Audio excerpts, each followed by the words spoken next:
Happy Resurrection Day, brothers and sisters. Today, we will be reading from the book of Matthew in chapters 28, and we'll be going through verses 1 through 10. If you have a Bible, please turn to it. If not, there should be a Bible in the seat directly in front of you. And if we can, let's please stand up and give honor to the word of the Lord.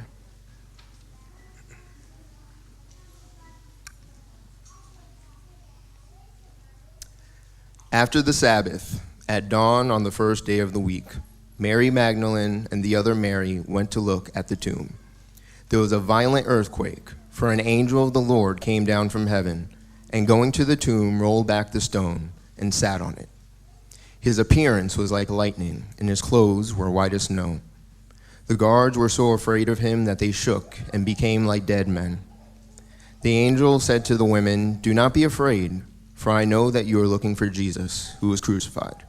He is not here. He is risen, just as he said. Come and see the place where he lay. Then go quickly and tell his disciples, he is risen from the dead and is going ahead of you into Galilee. There you will see him. Now I have told you." So the women hurried away from the tomb, afraid yet filled with joy, and ran to tell his disciples. Suddenly Jesus met them. "Greetings," he said. They came to him, clasped his feet, and worshipped him. Then Jesus said to them, "Do not be afraid. Go and tell my brothers to go to Galilee. There they will see me." This is the word of the Lord.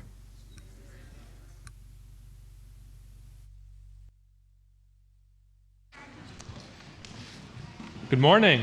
Good morning. He is risen. He is risen indeed.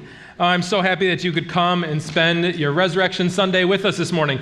Honestly, I'm glad you would go to any church this morning and spend it this morning in church today, but we are honored and feel privileged that you would come and spend your morning with us here at Lake Springs. I'd like to take a moment to address the families in the room. If you're new with us and looking around, there's a lot of kids in the room right now.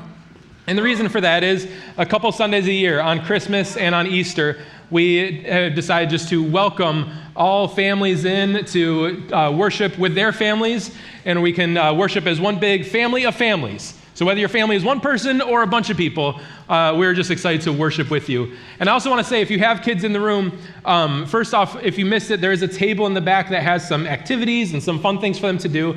But also, if your kids get a little restless, they move a little bit, make a little bit of noise, I just want to tell you, that's okay. We don't expect everyone to be silent. My kids were not first service, and that's okay. But we don't believe that anyone, no matter how old or how young, that there's anyone that is too inconvenient to worship with.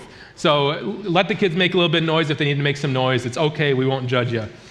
But I'm curious this morning, what is the greatest piece of news you've ever received? The greatest news you've ever received. Maybe something along the lines of you proposed to your significant other and they said yes.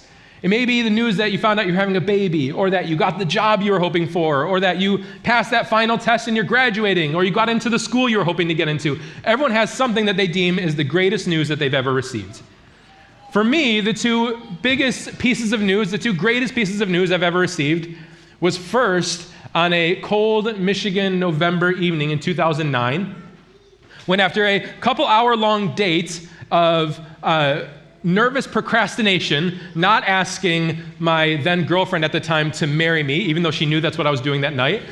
But I was nervous. I didn't know what she would say. I knew what she would say, but I was nervous for some reason, and I wasn't doing it. And then we were sitting at the end of the night on a bench on a bridge over this pond as it got dark and as the lights turned off, and we were sitting there, and it was cold. And after a little while of us sitting there, she turns to me and she says, "Do you want to go home?" And I said, "No, wait, hang on." And I said, "No, wait, I got something to ask." And I got down on one knee and I said, "Will you marry me?" And she said, "Yes." It was the greatest piece of news I've ever received.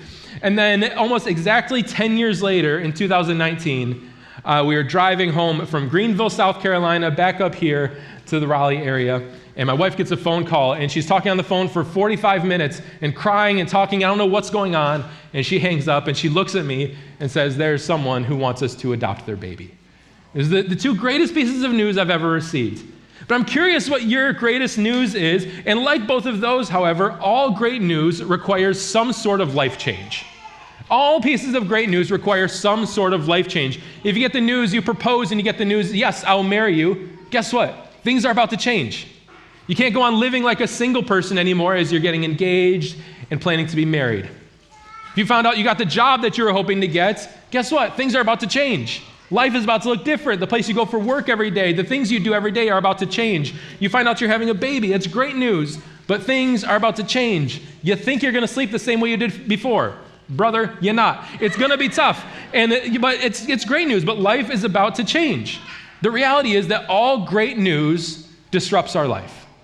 Great news will disrupt your life.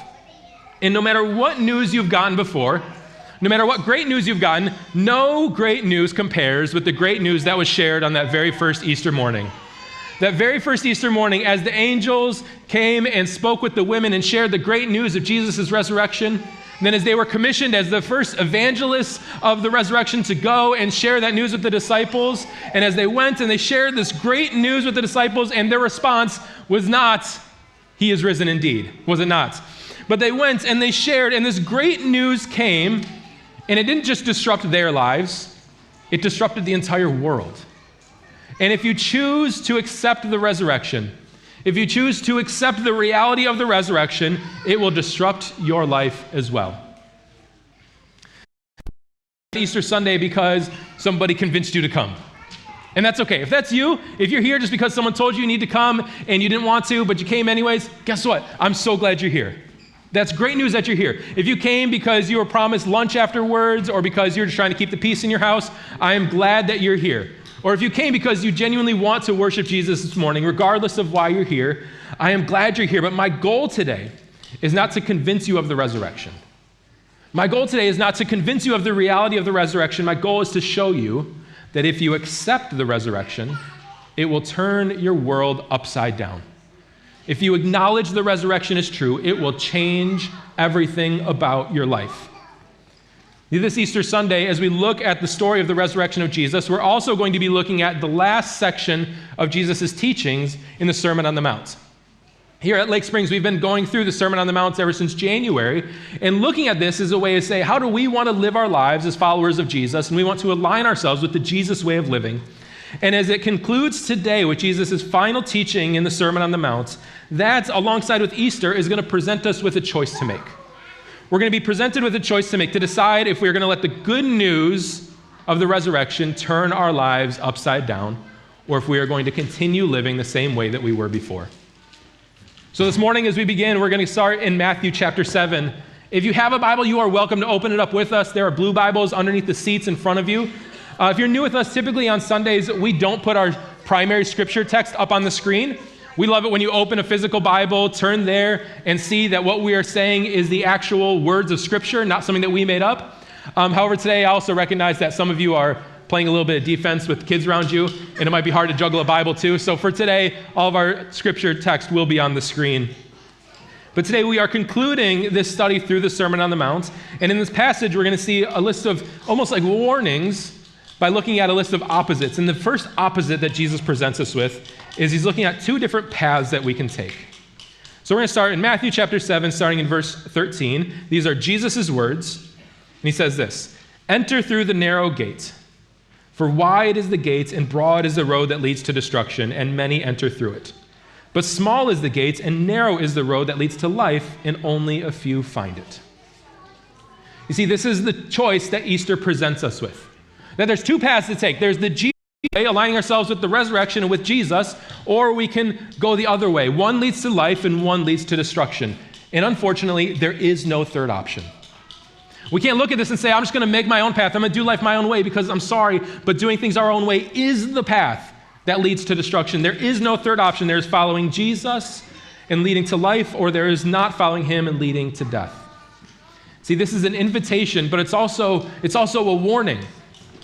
See, remember, as Jesus is teaching here, he's teaching in the first century to a primarily Jewish audience, and most first century Jewish people believed that they were saved by virtue of just being a descendant of Abraham.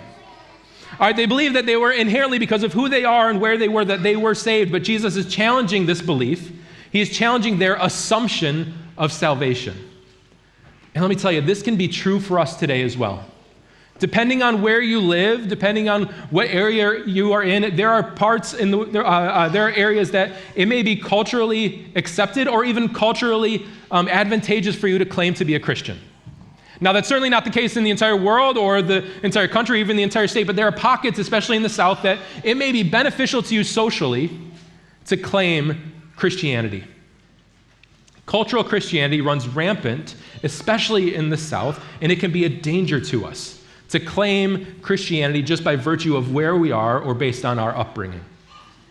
See, Jesus says that few find the path to life. And as he says this, he's not talking about atheists. He's not talking about those who want nothing to do with him. He's not talking about those who choose to not be associated with him. He's talking about those that claim to be saved by virtue of who they are and where they are. And many people go down this road, but it leads to destruction. Many people go down this road because it's easy to claim, it's easy to say, I am saved by virtue of how I grew up or where I am or the people I associate with. That's the easy way. If I don't have to change my life and I'm that way because of who I am or where I am, that's the easy path to go down. But the difficult path to go down is the one that says, Jesus, I want to change my life and align my life with your teaching. The narrow path is the one that leads to life. And we can trust that the narrow path leads to life because of the resurrection.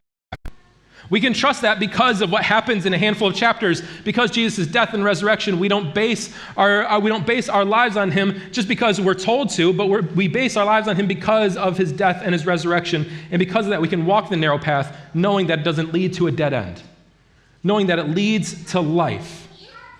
And so our goal today is not to hear an inspiring story. If you came to church today and you're not a typical churchgoer, you came because it's Easter, I am very glad you're here. But our goal today is not just to hear a feel-good story. Our goal today is to hear the story about Easter and to realize that Easter needs to lead to transformation. Easter cannot just be a special Sunday once a year. Easter cannot just be a story that we read, but Easter should shape our entire lives. Every Sunday, every day, every decision we make should be based on the reality of the resurrection. See, it's not enough to just claim to follow the narrow path, to just claim Christianity. And this is what Jesus is getting at. He goes on to warn against claiming to follow this path, even when we're not. Jesus then talks about these two different, another couple opposites. He talks about two different types of teachers. He talks about two different types of disciples, two different types of Jesus followers. He tells us the difference between those that follow Jesus and have been transformed into his likeness versus those that just follow Jesus in name and appearance only. See, Easter Sunday is an invitation for us to look inward. It's an invitation to self-examination. The practice that Mark, our newest elder, walked us through just a few weeks back, it's an invitation for us to look inward to determine what is really guiding my life. What is guiding my life? What have I based my life on? And Jesus then closes the Sermon on the Mount with a challenge.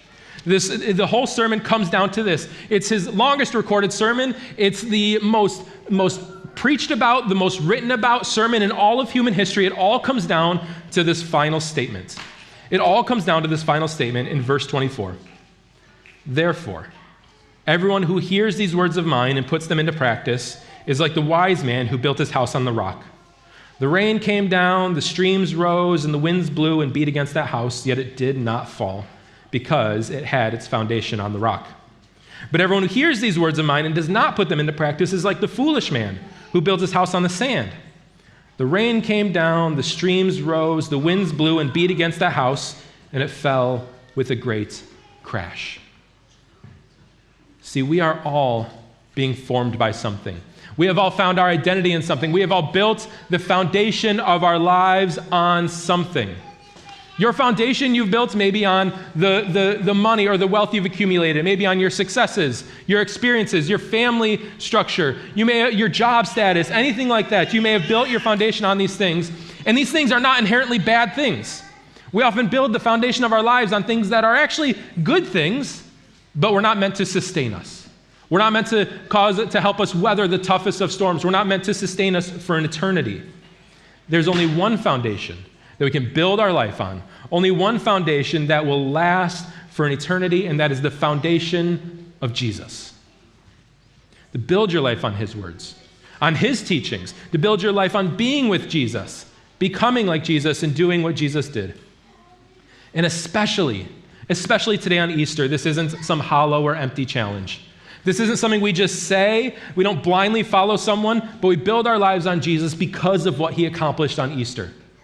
We build our lives on Jesus because of the resurrection. See, we talked about this a couple days ago. We gathered on Good Friday to recognize Jesus' death and to mourn his death, but also to be expectant of what would follow. See, on Friday, what we celebrate on Friday is Jesus' death. What we recognize is Jesus' death, that he was beaten, he was abused, he was ridiculed, he was placed up on the cross. He was placed up there not just to die, but to die in the most painful and humiliating way possible. Outside of the city gates, on a hill for all to see, as a spectacle for everyone to see. And after hanging on the cross, he dies. He dies a literal, physical death. And he's placed in a tomb, and guards are placed in front of the tomb. And then humanity waits. The world waited. The Messiah that had come to save humanity had been defeated, was in the grave, and for many it seemed like the story was over. But we know that the story didn't end there, don't we?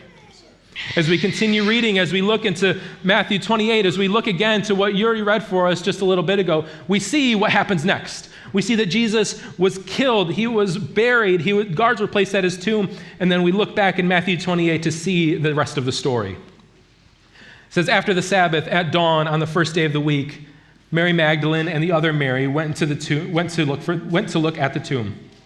There was a violent earthquake, for an angel of the Lord came down from heaven and, going to the tomb, rolled back the stone and sat on it. His appearance was like lightning, and his clothes were white as snow. The guards were so afraid of him that they shook and became like dead men. The angel said to the women, "Do not be afraid, for I know that you are looking for Jesus, who was crucified. He is not here, he is risen, just as he said. Come and see the place where he lay. Then go and quickly tell his disciples, he has risen from the dead and is going ahead of you into Galilee. There you will see him. Now I have told you." So the women hurried away from the tomb, afraid yet filled with joy, and ran to tell his disciples. Then suddenly Jesus met them. "Greetings," he said. They came to him, clasped his feet, and worshiped him.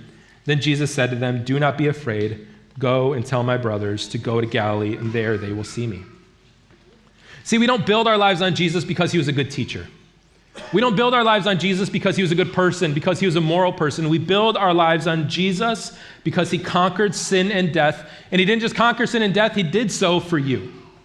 He did so that you could experience life. Jesus' resurrection proves that his words are worth building your life on. The resurrection proves what we read at the end of the Sermon on the Mount, that his words are worth building the foundation of your life on. See, Jesus came and died this physical, real death so that you could experience life with him. He died as the sacrifice of sins for all of mankind so that we could be reconciled to the Father and experience new life. See, Jesus died because though mankind had continually turned their back on him, all the way back in the Garden of Eden and all throughout eternity, mankind has continued to turn away from him, to turn our backs on him, to go our own way. But God wouldn't leave us in the state of abandoning him, but he sent his son on the biggest rescue mission of all eternity, the biggest rescue mission of humanity. They came to rescue us, to reach out his hand so we could be reconciled to the Father. See, Jesus' death and resurrection show that he is worth rooting your life in. He is worth placing your foundation in. He is worth following with every fiber of your being. But Jesus' death cannot be a story that we just read on Easter. It can't be something that we just read. Maybe you have a tradition of reading it around the breakfast table or reading it this afternoon and around dinner. It cannot be a tradition that we just read on Easter and then go about our day, but it demands some sort of response from us. If we truly believe what we're reading, it demands some sort of response from us. See, we build our lives on Jesus not by just accumulating more knowledge about him. It's good to gather knowledge. It's good to read about Jesus. It's good to read the Bible, and it's good to read things about the Bible. It's good to read history. It's good to read things about the things that happen in the Bible. But all of that information that we gather should serve the purpose of further obedience to Jesus.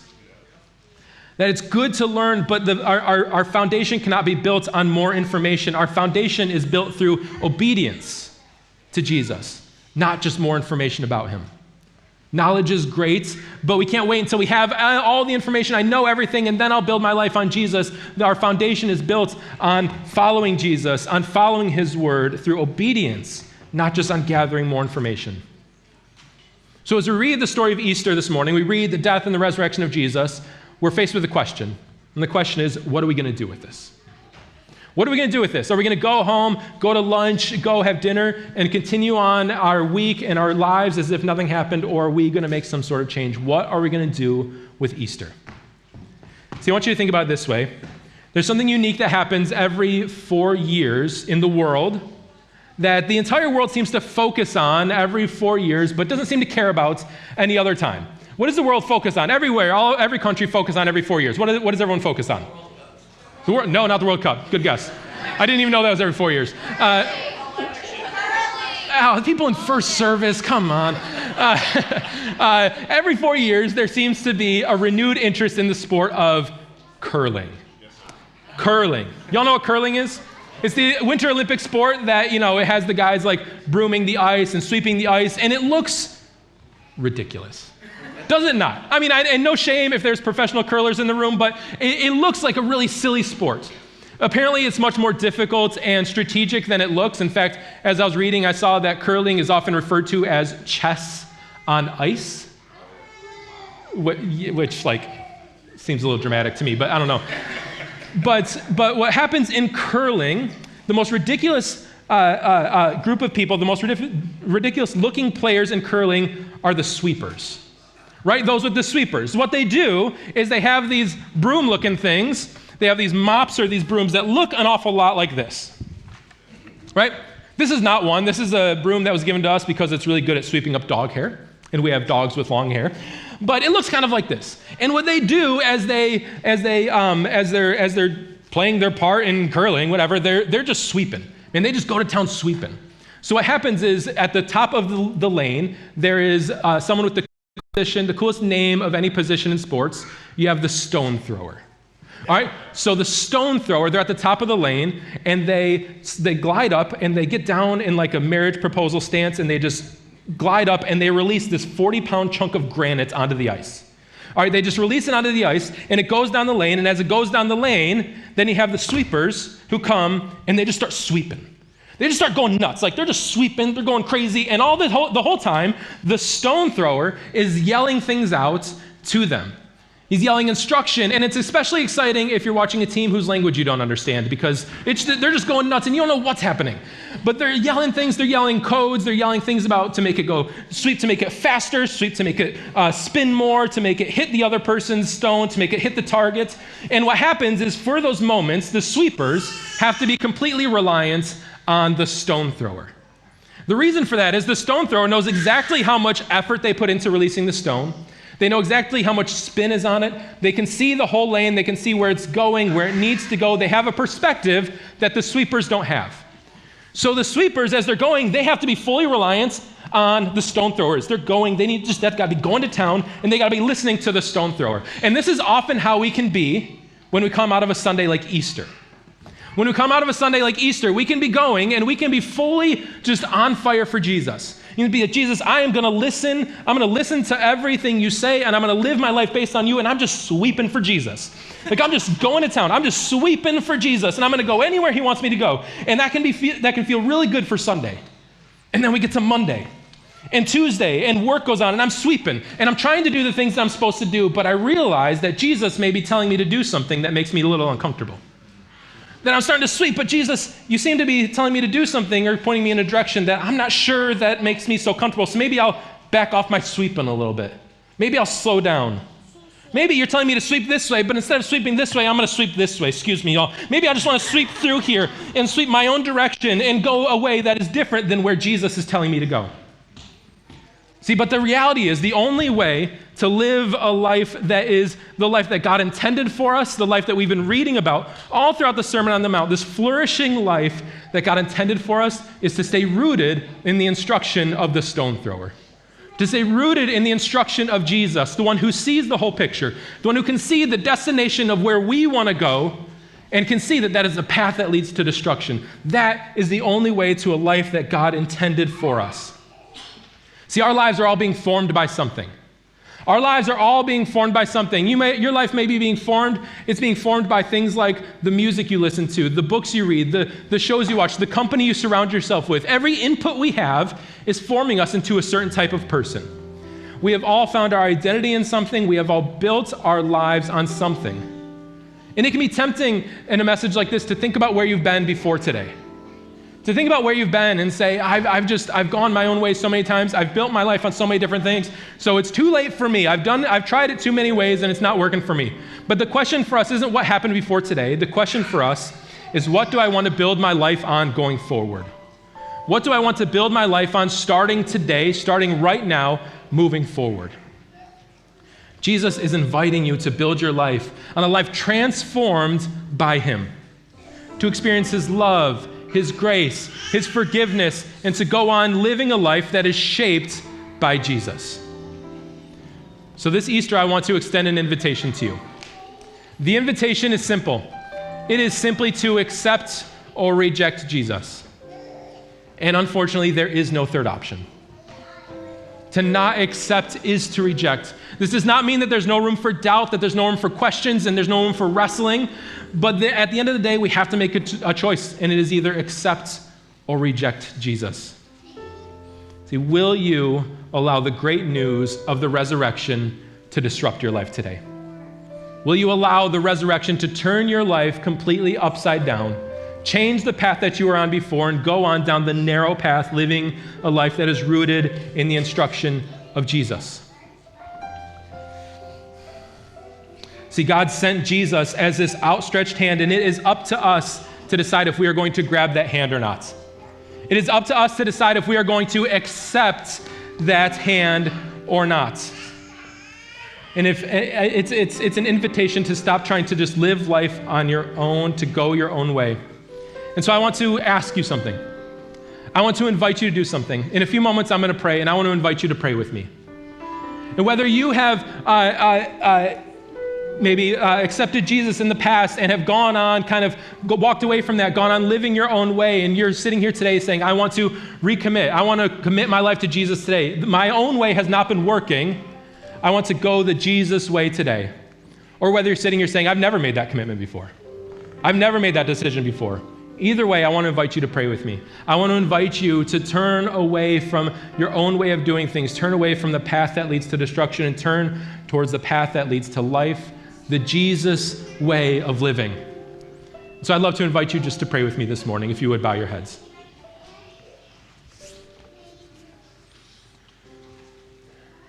Jesus, I acknowledge that I have tried to go in my own way so many times. I have tried to live my own way. I have tried to root my life in anything other than you. I have found my identity in everything that I accomplish, everything I do. I have found my identity in everything except for you. And Jesus, as you know, that has not worked. But I'm ready to change today. I'm ready for you to disrupt my life. I'm ready for my world to be turned upside down. I'm ready to go down the narrow path that leads to life instead of my own path that leads to destruction. Jesus, I acknowledge that you came, that you lived as a physical person, that you died a literal death, and that you rose again, and you did all of this so that I could experience forgiveness and I could experience new life in you. And Jesus, I want to live that new life. I want to turn away from my own way of doing things and turn towards you. Oh, but Jesus, I do not have the strength to do that on my own. Empower me. Give me the strength to live a life that is rooted in your instruction. And Jesus, we thank you. We thank you for the invitation you give to live in your family, to live a life with you. Be with us today. We pray these things in your name. Amen. Amen. See, if that is something that you did pray with me, if that's something that you've either recommitted, decided today I want to make a change and I want to recommit my life to Jesus, or I've never even made that decision before and today I want to start living my life for Jesus, either way, if that is you, I'd love to walk this journey with you. I would love to do this with you. In fact, you'll see in the seat backs around you, you'll see Connect cards. I would love for you to fill one of those out and indicate that you have decided to follow Jesus. And if so, I would love to get with you. I would love to talk with you and walk this journey with you. There are many people here at Lake Springs who would love to walk this journey with you, because the reality is none of us were meant to walk this journey with Jesus alone. None of us were meant to try and forge this path on our own. We are meant to do this in community. So I would love to help as we get out of Sunday, as we get into tomorrow and the rest of our week and our month, as life gets hard, as the Jesus way, the Jesus path gets difficult for us. I would love to walk that path along with you. So please, if you're able, I would love for you to fill out one of those cards or just come and talk to me after service, and I would love to walk this Jesus path alongside with you.